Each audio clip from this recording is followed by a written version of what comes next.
Ya, Bismillahirrahmanirrahim. Assalamualaikum warahmatullahi wabarakatuh. Perkenalkan, nama saya Hikmat Al-Hakim dari kelas Biokimia C. Di sini saya akan menjelaskan tentang protein.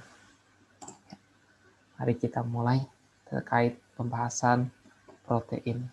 Yang mana di sini saya akan menjelaskan terkait apa itu definisi protein, apa klasifikasi dari protein, dan juga sumber dan fungsi dari protein, sifat dan struktur proteinnya juga, dan penyakit-penyakit yang berhubungan dengan protein juga. Nah, saya akan jelaskan semua terkait dari presentasi saya ini. Pertama, ya, mari kita ke definisi terlebih dahulu. Nah, definisi dari protein ini yang pertama seorang pakar kimia yang dari Belanda bernama G.J. Mulder yang tahun 1939 yang mana protein ini berasal dari bahasa Yunani yaitu proteios, sendiri mempunyai arti yang pertama atau yang paling utama.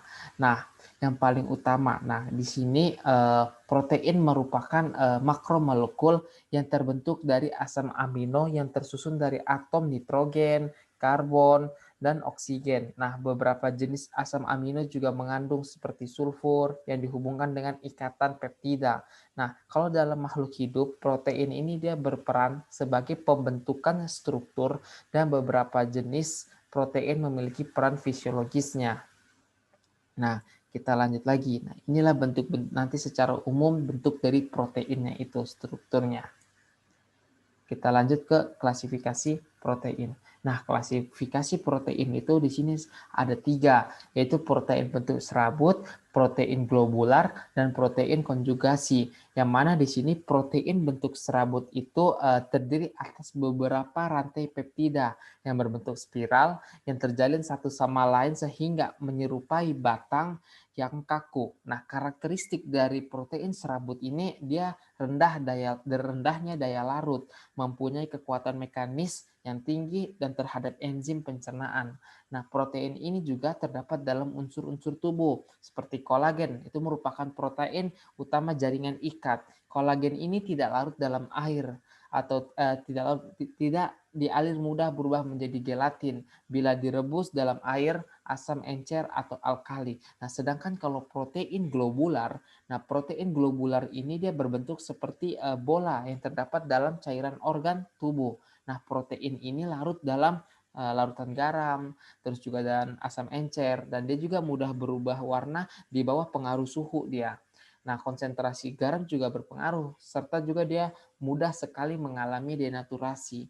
Kemudian kalau protein konjugasi, nah protein konjugasi ini dia protein yang sederhana yang terikat dengan bahan-bahan non asam amino. Nah, gugus asam amino ini dia dinamakan gugus prostetik.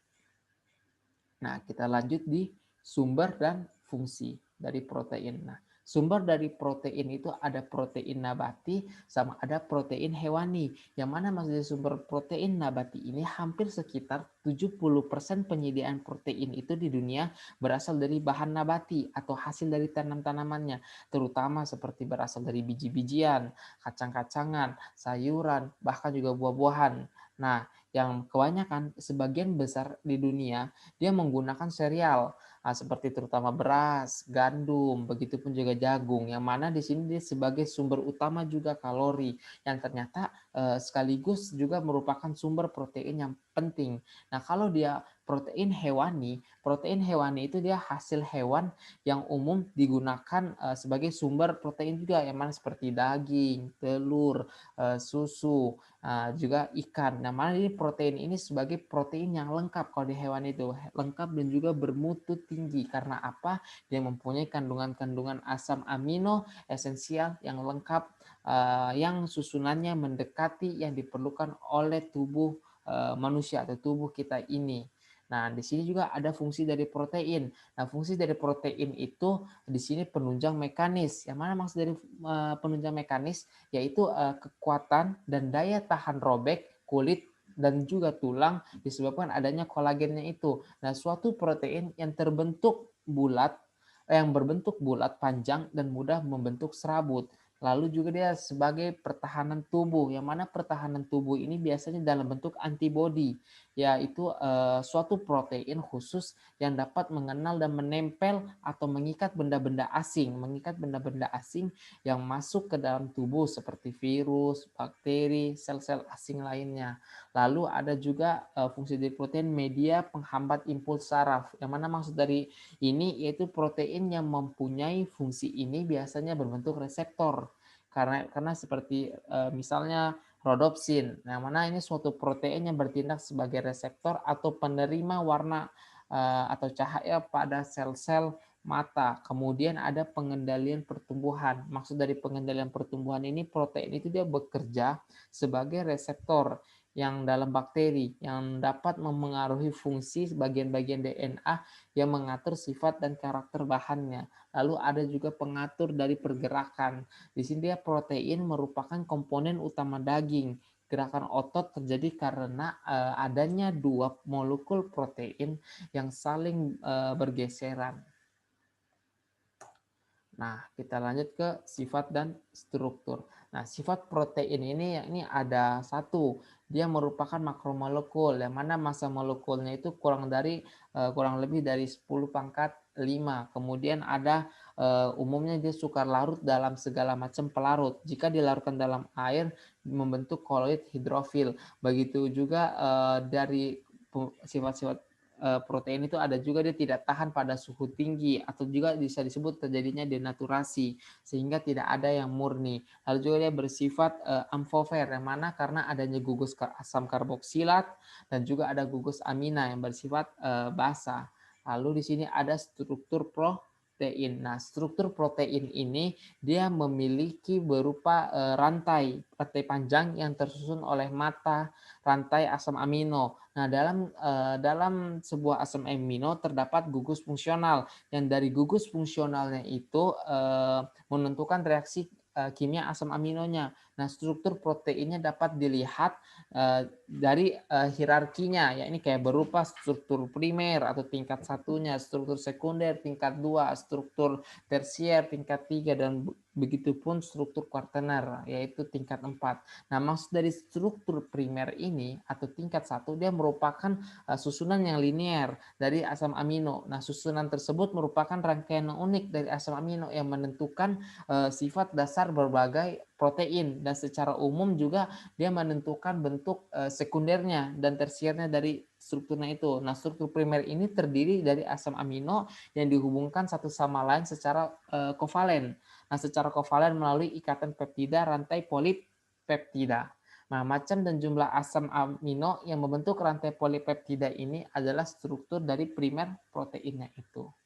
Nah, kita lihat lagi di sini. Nah, di sini ada gambar dari struktur sekunder protein. Nah, di sini ada struktur sekunder protein atau tingkat 2. Dia itu bersifat reguler, yang mana pola lipatannya itu berulang dari rangka proteinnya. Nah, dua pola terbanyak adalah ada alpha helix dan beta sheet. Nah, struktur polipeptida sekunder biasanya membentuk lengkung, sehingga dapat membentuk sudut, dan berdasarkan sudut lengkungannya itu yang terbentuk struktur sekunder itu dia dapat dibedakan dua tipe, yang mana ada tipe alpha helix dan beta sheet. Nah, kita lanjut, di situ ada struktur tersier. Nah, struktur tersier ini dia lipatannya secara keseluruhan dari rantai polipeptida sehingga membentuk struktur yang 3 dimensi tertentu kalau dilihat. Dan sebagai contoh seperti struktur tersier enzim sering padat, nah berbentuk globuler, dan juga dia struktur tersier ini terbentuk karena ada terjadinya perlipatan atau biasa juga folding. Nah, rantai alpha helix habis ada konformasi, itu juga kayak ada beta, nah maupun gulungan rambang dari suatu polipeptidanya. Nah, yang mana nanti struktur 3 dimensinya lebih sulit daripada protein serabut nanti. Kita lanjut, di sini ada struktur quaterner protein atau jadi tingkat 4-nya ini. Nah, struktur quaterner ini terbentuk dari beberapa bentuk tersier, dengan kata lain multi subunitnya ini. Nah, multi subunit ini dari interaksi intermolekul antar subunit protein ini membentuk struktur quaterner. Nah, struktur quaternernya ini merupakan gabungan dari beberapa struktur polipeptida. Dengan contoh seperti apa? Struktur quaterner pada protein adalah hemoglobin dan mioglobin, yang mana hemoglobin terdiri atas dua subunit alpha helix dan ikatan beta, di mana masing-masing ini ikatan biasanya memiliki berat molekul sekitar mungkin 160.000. Yang mana sedangkan kalau mioglobin terdiri atas ikatan tunggal polipeptida. Nah, struktur kuartener ini merupakan bentuk dasar dari enzimnya tersebut. Nah, ya baiklah, kita lanjut ke denaturasi dan faktor. Nah, sebenarnya apa sih denaturasi protein itu? Nah, yang mana dapat diartikan bahwa suatu perubahan atau modifikasi terhadap struktur sekunder, tersier, kuartener. Nah, yang mana molekul protein ini tampak terjadinya pemecahan ikatan-ikatan kovalen. Nah, di sini juga ada faktor-faktor dari denaturasi proteinnya itu. Yang mana di sini dia disebabkan karena panas. Yang mana maksud dari disebabkan karena panas ini denaturasi? Biasanya panas dapat digunakan untuk mengacaukan ikatan hidrogen interaksi hidrofobik nonpolar. Nah, hal ini terjadi karena suhu tinggi dapat meningkatkan energi kinetik dan menyebabkan molekul penyusunan protein bergerak akan bergetar secepat akan sangat cepat sehingga mengacaukan ikatan molekul tersebut. Maka seperti protein telur, dia mengalami denaturasi dan akan terkoagulasi selama pemasakan. Nah, lanjut juga ada faktor seperti denaturasi karena asam basa. Karena apa? Protein ini akan mengalami keluruhan terbesar pada saat mencapai pH isoelektris, yang mana ini pH di mana protein memiliki muatan positif dan negatif yang sama. Nah, pada saat inilah protein mengalami denaturasi yang ditandai keluruhan meningkat dan timbulnya gumpalan itu. Nah, asam dan basa itu dapat mengacaukan jembatan garam dengan adanya muatan ionik. Nah, reaksi ini terjadi di dalam sistem pencernaan saat asam lambung mengokulasikan susu yang dikonsumsi, misalkan seperti itu. Nah, lanjut ke denaturasi karena garam logam berat. Nah, maksudnya apa? Nah, garam logam berat ini mendenaturasikan protein sama dengan halnya asam dan basa. Nah, kalau garam logam berat ini seperti Hg2+, mungkin Pb2+, Cd2+, dan logam lainnya dengan berat atom yang besar. Reaksi yang terjadi antara garam logam berat akan mengakibatkan terbentuknya garam protein logam yang tidak larut. Nah, protein ini juga akan mengalami presipitasi bila bereaksi dengan ion logam. Nah, oke.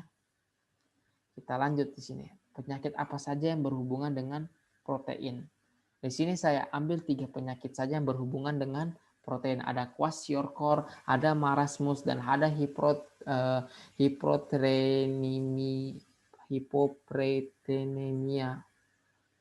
Yang mana nanti di sini kekurangan protein itu juga dapat menyebabkan retardasinya dari pertumbuhan, mungkin pengecilan otot, edema, dan juga penumpukan cairan dalam tubuh anak-anak. Nah, diketahui orang kekurangan protein murni pada stadium berat dapat menyebabkan kwashiorkor pada anak-anak.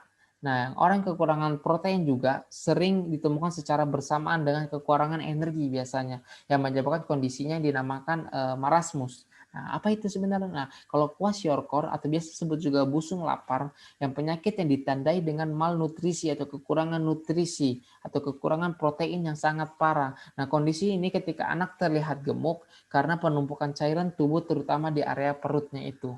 Lalu kalau marasmus itu salah satu jenis keadaan malnutrisi berat yang ditandai dengan hilangnya massa lemak tubuh dan jaringan otot akibat kekurangan asupan energi dan proteinnya itu sendiri. Lalu yang terakhir di sini ada hipoproteinemia yang menandakan yang mana tinggi protein yang sangat rendah, tingkat protein yang sangat rendah dalam darah. Nah, kondisi ini bisa terjadi pada anak yang kurang mengkonsumsi makanan yang berprotein atau memiliki masalah kesehatan tertentu, mungkin seperti penyakit ginjal kah, atau penyakit hati kah, atau radang usus kah.